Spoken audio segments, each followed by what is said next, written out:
selamat pagi anak-anak. Pada pertemuan kali ini, Ibu akan melakukan uji coba mengenai identifikasi asam dan basa dengan menggunakan indikator alami dan indikator buatan. Setelah kalian pelajari pada materi sebelumnya, indikator alami yang bisa digunakan adalah kunyit.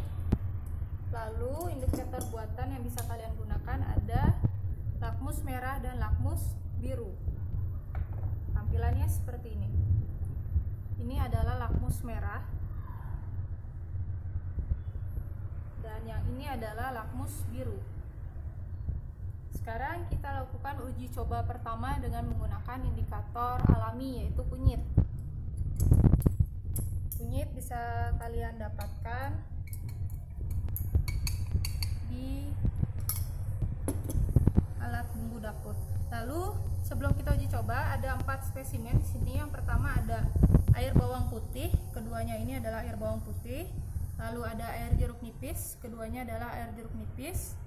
Air cuka, keduanya air cuka, dan yang terakhir ada air sabun, bisa deterjen atau sabun mandi, boleh. Keduanya adalah air sabun.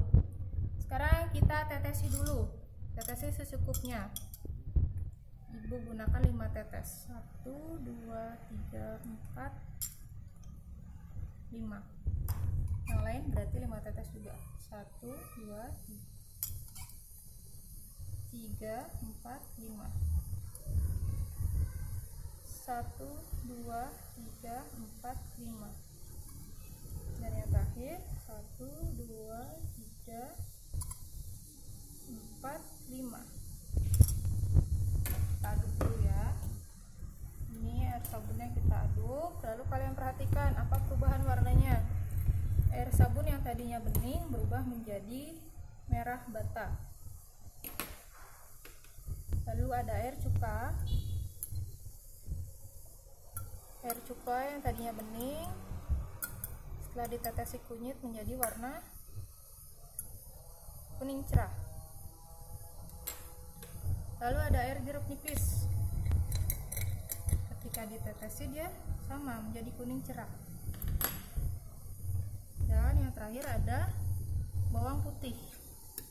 Kalau kalian perhatikan, bawang putih ketika ditetesi kunyit dia berubah menjadi agak kecoklatan.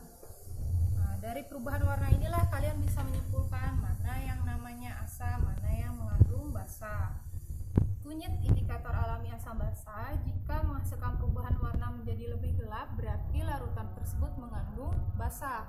Dan jika hasil akhirnya setelah ditetesi kunyit berwarna cerah, berarti dia mengandung asam. Kalian perhatikan, ini ada air sabun dan air bawang putih. Ketika ditetesi dia menjadi lebih keruh, lebih gelap. Air sabun menjadi merah bata, air bawang putih menjadi kecoklatan. Berarti air bawang dan air sabun ini mengandung basa. Dan yang lebih cerah ada air jeruk nipis dan air cuka. Ini berarti dia mengandung asam. Kalau kalian ingin mencoba dengan indikator buatan, bisa ada lakmus. Pertama yang ibu gunakan adalah lakmus biru. Kita sobek lalu kita masukkan ke 4 larutan. Ini pertama air sabun. Lakmus biru, perubahannya lihat.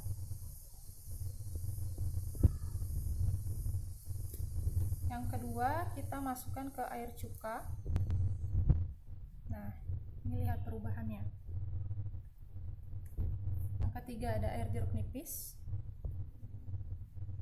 Lihat perubahannya. Dan yang terakhir ada air bawang putih. Lihat perubahannya. Ini adalah lakmus biru. Kalian lihat, ini yang sebelum dilarutkan ke dalam larutan. Ini yang sesudah, air sabun. Lakmus biru ketika dimasukkan ke air sabun dia tetap warnanya biru. Berarti sesuai materi kemarin, jika lakmus biru dicelupkan ke larutan lalu hasilnya adalah biru, dia adalah basa. Yang kedua, air cuka. Lakmus biru setelah dicelupkan menjadi merah. Berarti dia mengandung, ya jawabannya asam. Lalu ada air jeruk nipis, sama. Ketika lakmus biru dimasukkan ke larutan dia menghasilkan warna merah, berarti dia mengandung asam. Dan yang terakhir, air bawang putih. Ketika lakmus biru dicelupkan ke larutan bawang putih dia tetap berwarna biru, berarti dia adalah basa. Sekarang kita uji coba dengan menggunakan lakmus merah. Ini lakmus merah, kita sobek, kita masukkan ke semua larutan. Ini larutan air sabun, lakmus merah. Ini larutan air cuka, ini lakmus merah.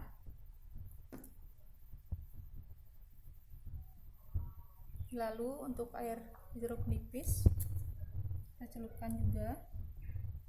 Ini hasilnya. Dan ini adalah bawang putih. Kalian perhatikan. Nah, ketika lakmus merah ini yang sebelum dicelupkan, kita masukkan ke air sabun, ternyata hasilnya dia menjadi biru. Berarti air sabun ini mengandung basa, yaitu membirukan lakmus merah. Lalu ketika air cuka kita masukkan ke dalam larutan, lakmus merahnya tetap tidak berubah warna, dia tetap berwarna merah. Berarti dia mengandung asam. Lalu untuk air jeruk nipis, lakmus merah ketika dimasukkan ke air jeruk nipis tidak terjadi perubahan warna, dia tetap menjadi warna merah. Berarti dia mengandung asam. Lalu untuk air bawang putih, lakmus merah ketika dimasukkan ke air bawang putih dia berubah menjadi warna biru. Berarti air bawang putih ini mengandung basa.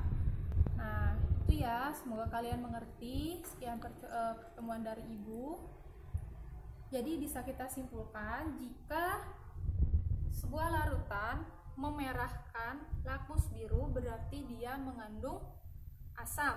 Tapi jika lakmus birunya dicelupkan ke dalam larutan tidak ada perubahan warna, berarti dia mengandung basa. Lalu jika suatu larutan membirukan lakmus merah, berarti dia mengandung basa. Tetapi jika lakmus merahnya ketika sudah dimasukkan ke dalam larutan dan tidak ada perubahan warna, berarti dia mengandung asam. Itu adalah kesimpulan percobaan ketika menggunakan kertas lakmus. Terima kasih.